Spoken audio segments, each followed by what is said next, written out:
நடிகர் விஜயகாந்த் அவர்களோட உடல் வைக்கப்பட்டிருக்கிற அந்த தீவுத்திடல் பகுதியில் இருக்கிறோம். காலையில இருந்தே ஆயிரக்கணக்கான ரசிகர்கள் இந்த இடத்துல கூடி அவருக்கு அஞ்சலி செலுத்திட்டு இருக்கிறாங்க.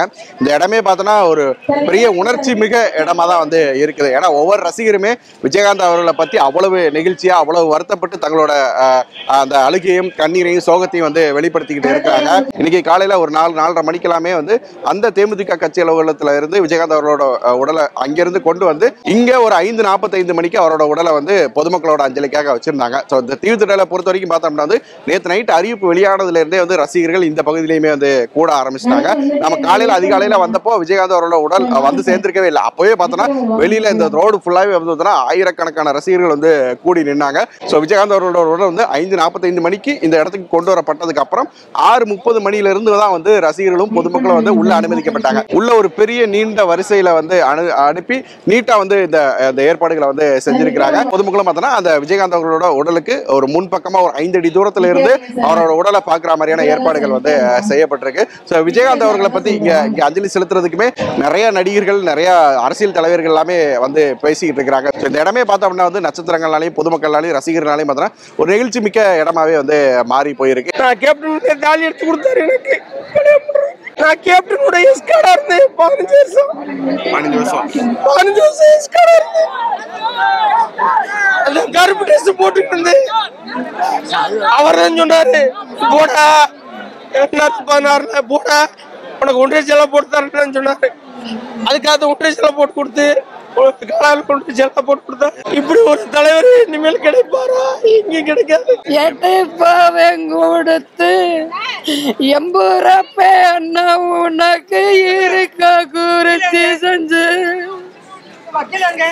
நீங்க இருந்தால் அழுத்துதுன்னு அண்ணன் உங்களுக்கு இனி வாட தட்டுதுன்னு மலோக பஞ்சமத்த எம்பூரப்ப அண்ணா நீ இருக்க சுகம் கட்டியலா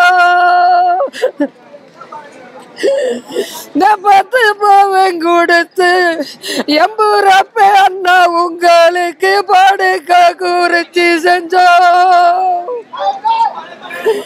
நீங்க படுத்தால் அழுத்துதுன்னு எம்பூரப்ப அண்ணா உங்களுக்கு பணி வாட தட்டுதுன்னு நீங்க பரலாக பஞ்சு மத்த எம்பூரப்ப அண்ணா உங்களுக்கு பாடு காசு கட்டியலா. எப்படி சொல்றது, ஐ லவ் யூ கேப்டன். திரும்பி எந்திரிச்சு வர மாட்டாருங்கிற ஃபீலிங்ல தான் கரூர்ல இருந்து வந்திருக்கேன். அவர் என்ன சொல்றது, அவரை மாதிரிலாம் இனிமேல் எந்த அரசியல்வாதி வர முடியாது. மக்களை ஏமாற்றாத ஒரே மனிதர் கேப்டன் விஜயகாந்த் மட்டும்தான். 4 வயசுல இருந்து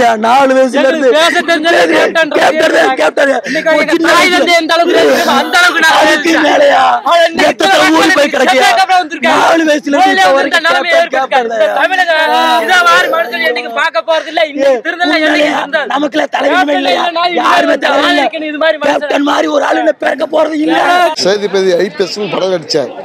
என் பையன் வந்து அப்போ வந்து 9-10 மாசம் அந்த படத்தை பார்த்தேன். அந்த படத்தை பார்த்து எனக்கு பையனா பிறந்தா அவர் பேரை தான் வைக்கணும், அவர் நடிச்ச பேரை தான் வைக்கணும்ட்டு சேதுபதினு கொண்டு போய் பேரை வச்சிருக்கேன். வெள்ளை எம்ஜிஆரை விட்டு போயிட்டாரு, கருப்பு எம்ஜிஆரை விட்டு போயிட்டாரு. தர்ம தலைவன், ஏழைகளுக்காக பாடுபட்ட தலைவன் அவரு. எங்க குடும்பத்துல 3 கல்யாணம் பண்ணி வச்சுரு. அவரு இல்லையப்பா இந்த காலத்துல. நாங்க பார்த்து கண்ணீர் வடிக்கிறோம்ப்பா. இது நியாயமா? கடவுளுக்கு ஒதுமா இந்த மாதிரி ஒரு அநியாயம்? அந்த சிரிப்பை நாங்க எங்க பார்க்க போறோம்? அவர் மகத்தை நாங்க எப்ப பார்க்க போறோம்? அவர் சாப்பாடு நாங்கள் சாப்பிட்ருக்குறோம். 98ல் ஓட்டரி சைடு பொஷாக்கமாக போனார். அப்போ என் பொண்ணுக்கு விஜயலட்சுமின்னு பேர் வச்சார். இந்த ரமணால சொன்ன டைலாக் வந்து இப்போ கேப்டனுக்கு தான் பிறந்ததா இருக்குது. அதான் நாடே அழுதா ஒரு நல்ல தலைவர் அப்படின்னு சொல்லிட்டு அவர் நிரூபிச்சிட்டாரு. எனக்கு படிக்க தெரியாது, என்னால் சரியா பேச முடியல சார் வந்து. ஆனால் கேப்டன் ரொம்ப பிடிக்கும். நல்ல மனசு அவர், எனக்கு ரொம்ப பிடிக்கும். விஜயகாந்த்னா ரொம்ப பிடிக்கும் எனக்கு. நல்லா கிட்ட போயிட்டாங்க பார்க்க. நாங்கள் பெங்களூர்லேருந்து வந்திருக்கிறோம். நாங்கள் எப்பவுமே கேப்டன் விஜயகாந்தோட ரசிகர். அவருக்கு இந்த மாதிரி வைக்கிறது எங்கள் மனசில் தாங்க முடியல. சாப்பாடு போடுறதாகட்டும், மற்றவங்களுக்கு உதவி பண்ணுறதாகட்டும், எந்த விஷயத்துலையுமே அவர் குறைஞ்சவரு கிடையாது. எம்ஜிஆருக்கு அடுத்ததுன்றாங்க. நாங்கள் எம்ஜிஆர் எல்லாம் பார்த்தது கிடையாது. நாங்கள் பார்த்தது ஒரு ஒண்டி தான். இவரை மாதிரி ஒரு நடிகர் இந்த உலகத்திலே கிடையாது. தமிழ்ல மாத்திரம் கிடையாது, இந்த உலகத்திலே கிடையாது. ரசிகர்கள் பேசும்போது, ரசிகர்கள் அலம்போது சொல்றது ஒன்னே ஒண்ணுதான். அவர் வந்து விஜயகாந்த் வந்து ஒரு கடவுளுக்கு ஒப்பா வந்து அவங்க பார்த்து வந்து பேசுறாங்க. என்னோட சொடல மாடசாமி, என்னோட அழகர் சாமி அவர் தான் அப்படின்னு சில ரசிகர்கள் பேசுறாங்க. சில ரசிகர்கள் பார்த்தோன்னா வந்து அவர் நம்ம தெய்வம், அவர் நம்மளை விட்டு எங்க போயிட போறாரு, நம்ம கூட தான் இருக்க போறாரு அப்படின்னு வந்து தங்களோட ஆதங்கத்தை வெளிப்படுத்துறாங்க.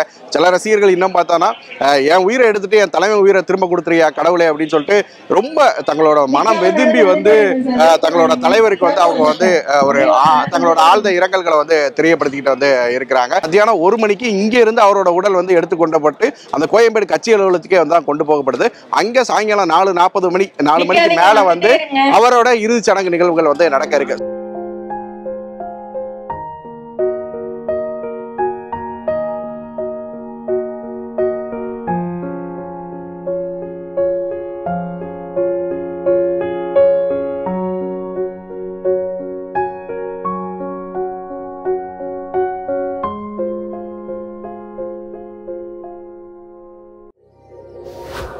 Thank you.